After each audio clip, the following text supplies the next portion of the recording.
وعندما تأكدت أنه نام أخرجت الشمعة وأشعلتها وسلطت ضوءها على وجهه ورأته، ولم تصدق عينيها، لأنه كان أجمل أمير أبصرته على مدى حياتها.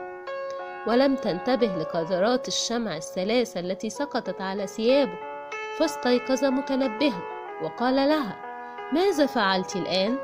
لقد أنهيت كل ما كان بيننا، فأنا لدي زوجة أب سحرتني لأصبح دبا في الصباح وأعود إنسانا في المساء، ولو كنت انتظرت فقط لعام واحد كانت اللعنة ستنتهي، ولكن الآن علي أن أعود إليها وأتزوج بابنتها الأميرة ذات الأنف الطويل.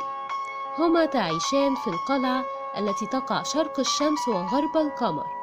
سألته الفتاة إذا كان يمكنها أن تأتي معه، فقال لها: